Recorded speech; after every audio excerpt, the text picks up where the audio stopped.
वहाँ भी 1-1 हो जाएगा, भीड़ हो जाएगा। सब लोग एक साथ आ जाए। आप छितौना जा रहे हैं, छितौना जा रहे हैं। हाँ, पूर्व निर्धारित कार्यक्रम है, छितौना जा रहे हैं। ग्राम सभा छितौना में जो घटना घटित हुई है और उसके संदर्भ में सारे तथ्यों की जानकारी लेकर के आज मैं उस पीड़ित परिवार से मिलने जा रहा हूँ। हाँ। जो लोग गंभीर रूप से घायल हैं, हाँ। ऐसे लोगों से बातचीत करेंगे, मुलाकात करेंगे। ये बताइए, जो SIT जांच के आदेश हुए हैं, चौबेपुर के थाना अध्यक्ष को लाइन हाजिर कर दिया गया है, ये आप लोग के ही दबाव में हुआ? देखिए, कल मैं माननीय DGP साहब से मैं मुलाकात किया था। परसों मैंने प्रमुख सचिव गृह और चीफ सेक्रेटरी से मुलाकात किया था इस संबंध में, क्योंकि अपने माननीय जिलाध्यक्ष जी के माध्यम से सारे इनपुट हम ले रहे थे। अपने एक प्रतिनिधिमंडल भी भेज करके सारे इनपुट हमने लेने का काम किया था और तत्पश्चात हमने प्रमुख सचिव गृह और चीफ सेक्रेटरी और DGP महोदय से मुलाकात करके हमने इसकी उच्च स्तरीय जाँच की मांग की थी। और मैं धन्यवाद देता हूं माननीय मुख्यमंत्री जी को। मुख्यमंत्री जी की यही मंशा थी कि वहां निष्पक्ष जांच हो, एक उच्च स्तरीय कमेटी बने और वह कमेटी बनाई गई। और कमेटी, जैसा कि कल 7 बजे कमिश्नर साहब की बैठक में कमेटी तैयार हो गई है। वह कमेटी को निर्देश है कि निष्पक्ष इसकी जांच करें। जो निर्दोष हैं उनके खिलाफ कोई कार्रवाई नहीं, लेकिन जो दोषी हैं उनको छोड़ा भी नहीं जाएगा। नहीं, इस प्रकार ये देखिए, ये तथाकथित चीज़ें हैं, इस प्रकार की बातें हम नहीं कह सकते हैं, क्योंकि हम न्याय संगत कार्य के लिए हैं। हम लोग जनप्रतिनिधि हैं और समाज में ही रहना है। तो हमारा प्रयास यह था कि जो इस घटना को लेकर के आपसी द्वंद्व हो रहा था, यह द्वंद्व बंद हो और जो दोनों पक्ष चाह रहा था कि इसकी उच्च स्तरीय जांच हो जाए, जो दोषी हैं उनके खिलाफ कार्रवाई हो। और मैंने उच्च स्तरीय कमेटी का गठन करवाया, जो उसमें प्रथम दृष्टिया जो पुलिस वाले दोषी थे उनके खिलाफ कार्रवाई हुई। अब इसके बाद SIT अपनी जाँच देगा। सबसे अच्छी बात यह है कि उस SIT कमेटी में 4 IPS हैं और 1 डिप्टी कमिश्नर हैं। तो कहीं ना कहीं यह उच्च स्तरीय जांच है और यह भी उनको निर्देश है कि जितने दिन यह जांच चलेगी, प्रतिदिन का जो रिपोर्ट होगा वह DGP महोदय को प्रेषित किया जाएगा। तो कहीं ना कहीं अब यह लग रहा है कि जो पीड़ित पक्ष है उसको न्याय मिलेगा। जो भी घटना घटित हुई है उसका खुलासा होगा। आने वाले समयों में इस घटना की पुनरावृत्ति न हो, इसलिए हमने यह अनुरोध किया है सरकार से भी, माननीय मुख्यमंत्री जी से भी, कि जिस मसले को लेकर के ऐसी घटना हुई, ऐसा मसला दोबारा उत्पन्न न हो, इसके लिए हमने अनुरोध किया है। संभवतः वह भी होने वाला है। नहीं, देखिए, स्वाभाविक तौर पर है, जब कोई प्रोटेस्ट करेगा तो सवाल तो उठना ही उठना है। मैं इसको दूसरे वे में नहीं ले जा सकता हूं। सबका अपना अपना काम है, लेकिन यह जरूर ध्यान रखना चाहिए कि घटना की तथ्यात्मक जानकारी लेकर, जैसे मैं आज आया हुआ हूं, घटना हुई 5 तारीख को, मैं 5 को भी आ सकता था, मैं 7 को भी आ सकता था, लेकिन हमने पूरी घटना की जानकारी लिया। हम चाहते थे कि कार्रवाई हो जाए, उच्च स्तरीय कमेटी बैठ जाए, क्योंकि हम जैसे लोग जब समाज के बीच में आते हैं तो समाज को न्याय की उम्मीद जग जाती है। और यहाँ आप देख रहे हैं हज़ारों लोगों की जो भीड़ है, यह कहीं ना कहीं न्याय की उम्मीद से ही आए हुए हैं।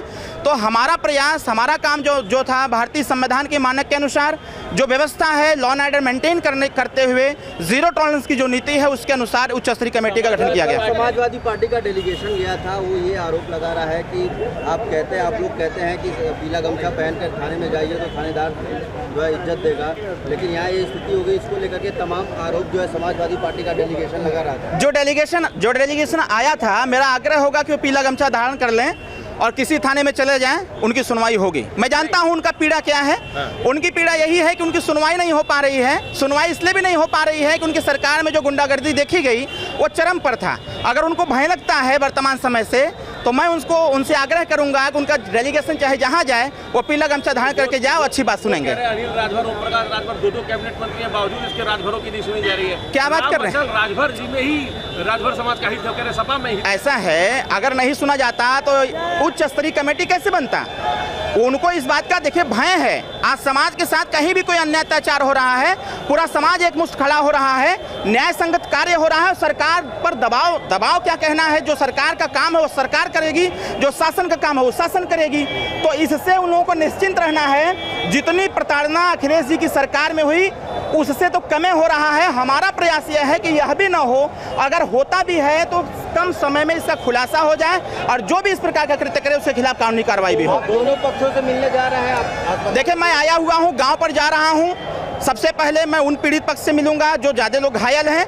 अगर दूसरा पक्ष तैयार हुआ मिलने के लिए तो अरविंद राजभर जरूर मिलेगा। एक सवाल ये है कि क्या लगता है, पहले प्रथम दृष्टिया अनिल राजभर जी को इस मामले को लेकर अगर वो सही तरीके से दोनों पक्षों से बातचीत करते तो ये मामला वहीं खत्म हो जाता है? नहीं, ऐसा नहीं है। इससे प्रशासन की लापरवाही थी।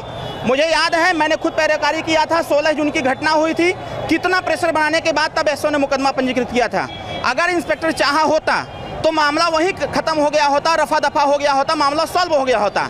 मैं यह प्रशासन की चूक मानता हूं, शायद उसी लिए यह जो कार्रवाई डीजीपी के मिलने के बाद हुआ है, शायद उसी का परिणाम है। अगर चौबेपुर इंस्पेक्टर इस घटना को संज्ञान में ले लिया होता, दोनों पक्ष को बुला करके चाहे मुकदमा लिखता, चाहे समझौता करा दिया होता, तो आज यह दिन नहीं देखना पड़ता। एक राजनीतिक लड़ाई की तरीके से बन गया है, तमाम जो पार्टी है वो लोग ना, इसको राजनीतिक लड़ाई नहीं कह सकते हैं, इसको न्याय संगत लड़ाई कह सकते हैं।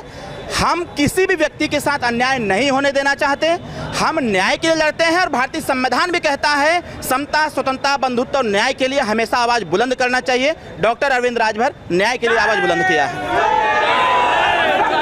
भूमिका की बात हो रही है, आपको क्या लगता है?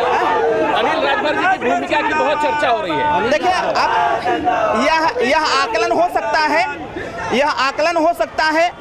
अब उसको, क्योंकि प्रत्यक्ष को प्रमाण की आवश्यकता होती है, अगर ऐसा होगा तो वो बात की बात है। लेकिन फिलहाल पीड़ित परिवार को या जो भी पक्ष विपक्ष हैं उनका गंभीरता से जांच हो, न्याय संगत जांच हो, जो भी दोषी है उसके खिलाफ कठोरतम कार्रवाई। क्या लगता है कि वाराणसी में पुलिस काम नहीं कर रही है? हाँ जी, वाराणसी में पुलिस काम नहीं कर रही है? ना, मैंने क्या बताया, वाराणसी पुलिस काम कर रही है, लेकिन चौबेपुर थाना अगर इंटरेस्ट लिया होता तो इतनी बड़ी घटना नहीं हो पाती, सबके साथ न्याय हो गया होता। Thank you.